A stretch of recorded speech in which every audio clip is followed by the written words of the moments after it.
You're watching 3 Questions with Kat. Overcome your obstacles and find success.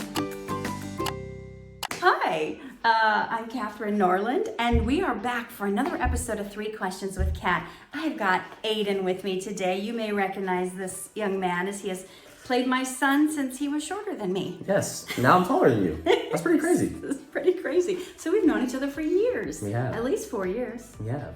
Awesome, but you never answer these questions, so let's get into this. This has been long awaited. It has been. Let's hear your wisdom while someone else is snickering off camera. It's almost It's another fair. fan. It's almost fair.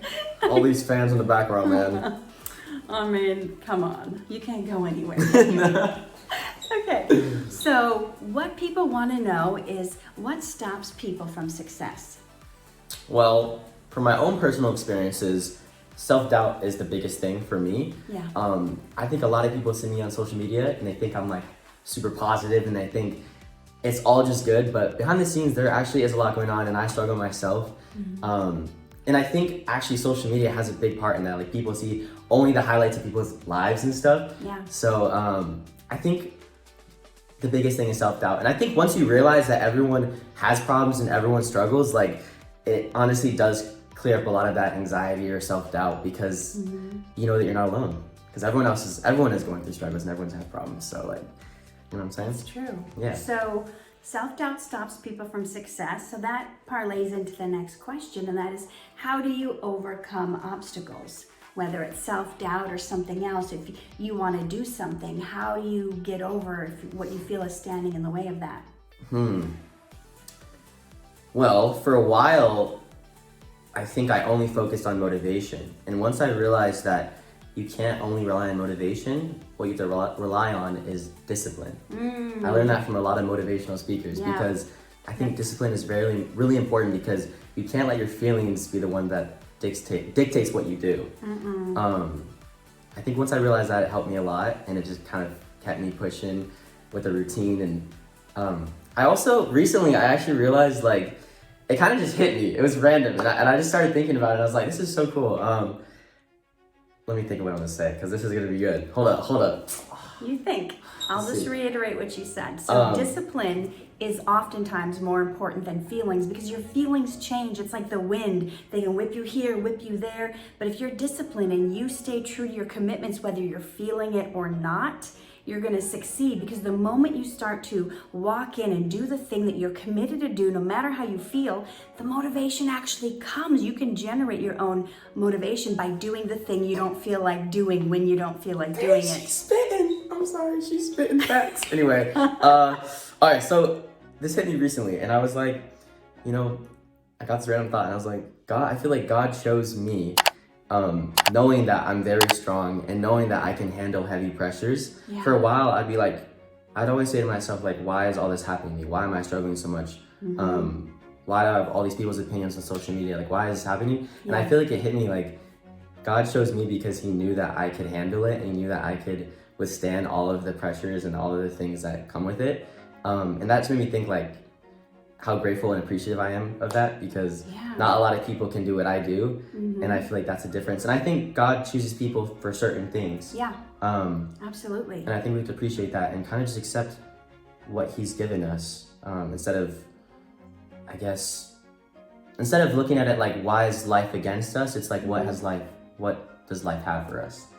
And to switch the questions, if you guys are sinking in a pit, so you're going through something, you're like, why is actually the wrong question to ask? Because if you ask why, your subconscious will start answering. You're not going to like the answers. Well, why? Because you suck, you're a loser, people don't like it'll come up with all these awful things. So when you get in that mode and things are happening to you and you're dealing with it, instead of asking why, ask what for, to what end, for what purpose. Because when we go through something in life, it is not for us. It's for the people we can touch, move, and inspire with our story to show them how to get out of that mess, that pit that we've fallen into and we've gotten out of. When they fall in it, we can help them out because we know the way. Much better said. That was amazing. Wow, incredible. So We've got a clapping section. So turning it around and not asking yourself questions that will put you in victim mode, but ask yourself questions like, okay, what am I going through this for? Who is this going to help? And then using that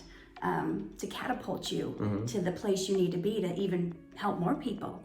Because what we go through in life isn't for us. It's for others we can help along the way. What can we serve? What's our service to others? Exactly. If your dream is just selfish, it's just for you, then it's not really a God dream. It's got to pierce through the hearts of mankind to make a difference. Talk to me. So we've been needing to catch up, son. Okay. The final question I have for you is, what do you wish you would have known 5 years ago? What is something you've learned recently in the last few years that you feel like, wow, if I had known that and applied that to my life, I would be better off, I would be further along, I wouldn't have been so doubting of myself or whatever the struggles were? I think I wish I would have known back then that I honestly should just appreciate where I'm at, because there were so many moments that I would look, or I would worry about future things, or be sad about past things.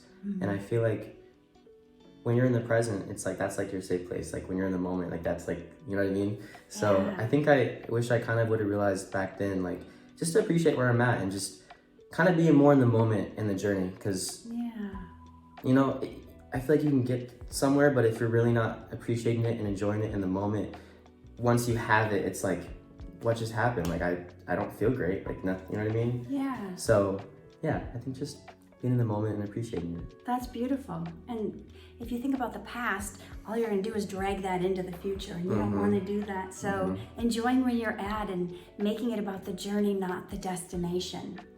That's awesome, Ayden. Where can people find you if they want to look you up? I was like, you can follow me.